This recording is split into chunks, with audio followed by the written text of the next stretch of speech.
बिस्मिल्लाहिर्रहमानिर्रहीम। अस्सलामुअलैकुम। Welcome to automobile diagnostic and technical services. नाज़रीन इकराम, आज इस वीडियो में हम आपको गाड़ी के 3 वे कैटलिटिक कन्वर्टर को क्लीन या सर्विस करने का तरीका बताएंगे। आगाज़ से पहले वीडियो को लाइक कीजिए, चैनल को सब्सक्राइब कीजिए और बेल आइकॉन को प्रेस कीजिए ताकि हर वीडियो आप तक पहुंच सके। नाजरीन, गुज़िश्ता वीडियो में मैंने 3 वे कैटलिटिक कन्वर्टर के हवाले से इन डिटेल ब्रीफ़ किया था।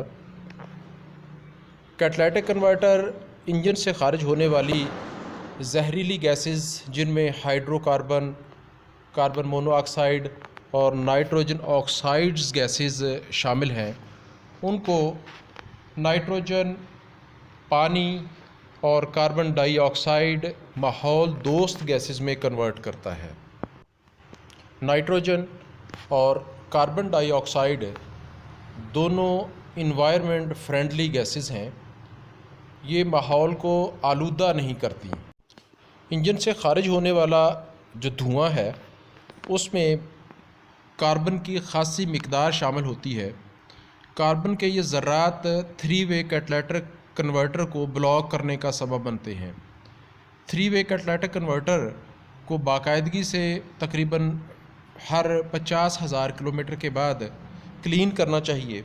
अगर साफ़ नहीं करेंगे तो कैटलिटिक कन्वर्टर ब्लॉक हो जाएगा, जिससे इंजन की कारकर्दगी मुतासर होगी। नाज़रीन इकराम, ये एक कैटलिटिक कन्वर्टर हमने खोला है गाड़ी का। ये तकरीबन बंद है। इस गाड़ी की कारकर्दगी जो है वो ये है कि ये 40 किलोमीटर फ़ी घंटा की रफ़्तार से तेज़ नहीं चल रही। अभी तो ये गाड़ी चल रही है। अगर हम अब भी कैटलिटिक कन्वर्टर को क्लीन नहीं करेंगे, इसकी सर्विस नहीं करेंगे, तो बिलाखिर होगा ये कि इंजन स्टार्ट होगा और स्टार्ट होने के बाद बंद हो जाएगा, गाड़ी बिल्कुल भी नहीं चलेगी। पहले हमने इसको चेक करना है। ये सादा पानी जो है वो हम इसमें डालेंगे ताकि आइडिया हो जाए, इस बात का पता चल जाए कि पानी क्रॉस करता है कि नहीं। विजुअली उसको कैमरे की मदद से हम देख चुके हैं, बंद है।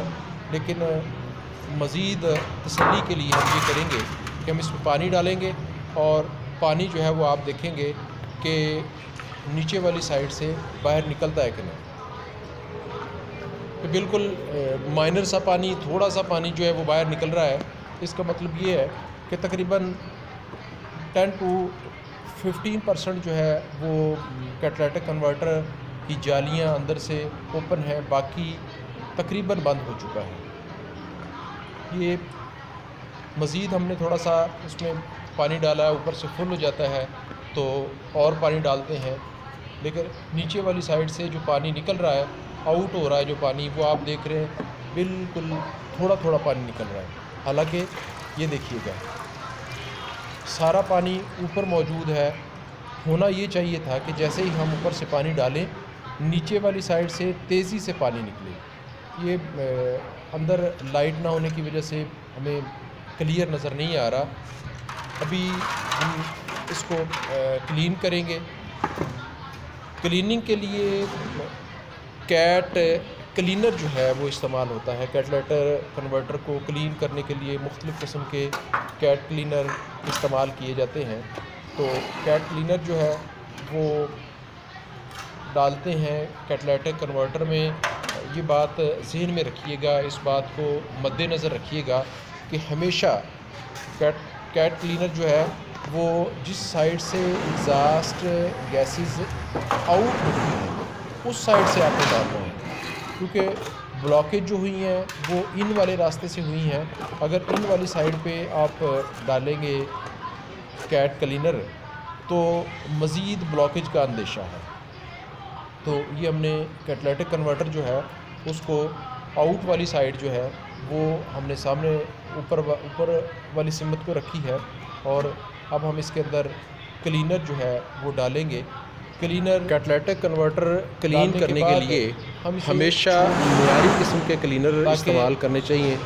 गैर मयारी क्लीनर्स या एसिड्स वगैरह जो है उनके डालने से ना सिर्फ कैटलाइटिक कन्वर्टर का मटेरियल बल्कि उसका बैरूनी खौल जो होता है वो भी डिस्टर्ब होता है। क्लीनर हम नाज़रीन इकराम, किया है क्लीनर डालने के बाद हम कुछ देर के लिए जो है वो वक्फे से थोड़ा थोड़ा क्लीनर उसमें डालते रहते हैं, ताकि जितना लेवल डाउन होता है, जितना लेवल कम होता है, वो लेवल पूरा हो जाए और सिरामिक मटेरियल जो है वो डिप हो जाए क्लीनर के अंदर, और डिप होने के बाद उसमें से कार्बन जो है वो नरम हो जाए, और फिर उसके बाद हम इसे वॉश करते हैं। लेकिन इसके लिए टाइम रिक्वायर्ड होता है। क्लीनर डालने के बाद कंडीशन भी होता है कि कैटलाइटिक कन्वर्टर की कंडीशन अगर बहुत ज़्यादा ख़राब नहीं है तो 5 से 7 मिनट के लिए वेट करते हैं हम। तो 5-7 मिनट के वेट में ये होता है कि कार्बन के ज़र्रात जो हैं, कार्बन जो होती है वो नरम हो जाती है उसके अंदर, और फिर बाद में प्रेशर देने से आसानी से उसको साफ़ किया जा सकता है। इस बात को भी मद्देनज़र रखिएगा कि इस दौरान ऐसा ना हो कि क्लीनर का लेवल सिरामिक मटेरियल जो इसमें कैटलाइटिक कन्वर्टर के अंदर सुराखों वाला मटेरियल मौजूद है वो ऊपर से खाली ना होने पाए। अगर वो ऊपर से खाली हो जाएगा, नीचे से डिप होगा, तो ऊपर वाली साइड हार्ड रहेगी और कैटलाइटिक कन्वर्टर की जालियाँ जो हैं, अंदर से जो सुराख हैं उसके, वो सही तरीके से साफ़ नहीं हो पाएंगे।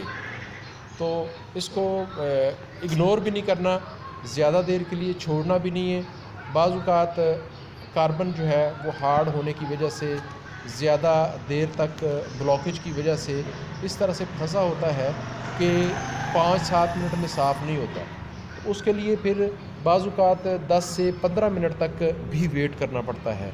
ये आप देख रहे हैं लेवल थोड़ा सा डाउन हुआ है, हम मज़ीद उसमें फिल करेंगे कैट क्लीनर, ताकि ऊपर वाला हिस्सा जो खाली है वो फिल हो जाए। और फिर इसके बाद आप देखेंगे कि आहिस्ता आहिस्ता इसमें बबल्स बनना शुरू हो जाएंगे।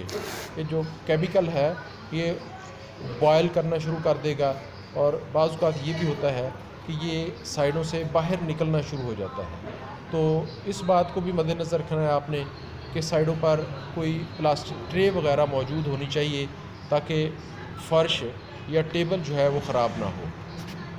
नाज़रीन इकराम, इस तरीके से हम क्लीनर जो है उसको अच्छे तरीके से क्लीन कर पाते हैं। कैटलाइटिक कन्वर्टर को हम क्लीन कर लेते हैं। जिस तरह वीडियो के आगाज़ में मैंने बताया कि कैटलाइटिक कन्वर्टर के ब्लॉकेज की वजह से इंजन की एफिशिएंसी बुरी तरह से मुतासर होती है। एग्ज़ास्ट गैसेस को डिस्चार्ज करने के लिए इंजन की ख़ासी क़ुव्वत जो है वो रिक्वायर्ड होती है, और अगर ये बंद हो जाए, ब्लॉक हो जाए, तो ऐसी सूरत में इंजन की 50% से ज़्यादा पावर जो है वो कंज्यूम होती है एग्ज़ास्ट गैसेस को डिस्चार्ज करने में। तो ना सिर्फ ये होता है कि गाड़ी की स्पीड नहीं बढ़ती, बल्कि ऑटोमेटिक ट्रांसमिशन के अंदर तो गियर शिफ्टिंग का प्रॉब्लम भी आ जाता है। गियर शिफ्ट नहीं होते।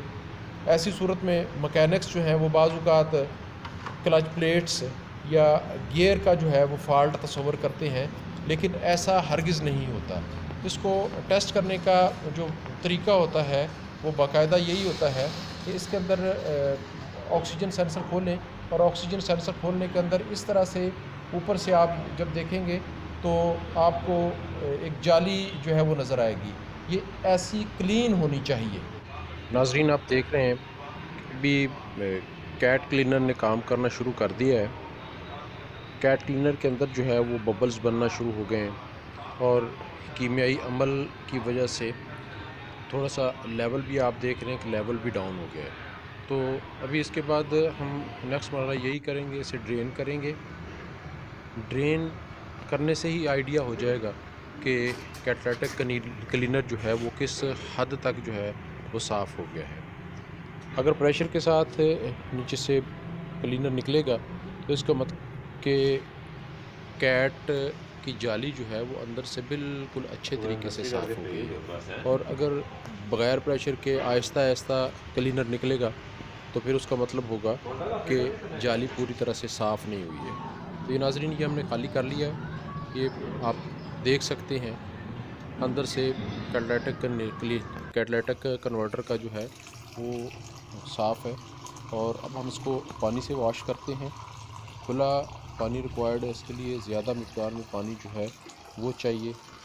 पानी की मदद से आप देख रहे हैं कि नीचे से पानी प्रेशर के साथ निकल रहा है। जितना पानी ऊपर से एंटर हो रहा है उतना ही पानी, उतनी ही मिक़दार में पानी नीचे से निकल रहा है। इसका मतलब है कि कैटलाइटिक क्लीनर जो है, कैटलाइटिक कन्वर्टर, वो क्लीनर ने साफ़ कर दिया है। ये अभी आप देखेंगे कि बिल्कुल नीट एंड क्लीन एक एक जाली का होल जो है वो हमें साफ़ नज़र आ रहा है। तो इसी तरीके से कैटलाइटिक कन्वर्टर जो है उसको हम साफ़ करते हैं। क्लीनर बिल्कुल उसको साफ़ कर देता है। नाज़रीन, आज के लिए इतना ही काफ़ी है। इंशाल्लाह नए आइडियाज़ के साथ दोबारा हाज़िर होंगे। अपना ख्याल रखिएगा। अल्लाह हाफ़िज़, फ़ी अमान अल्लाह।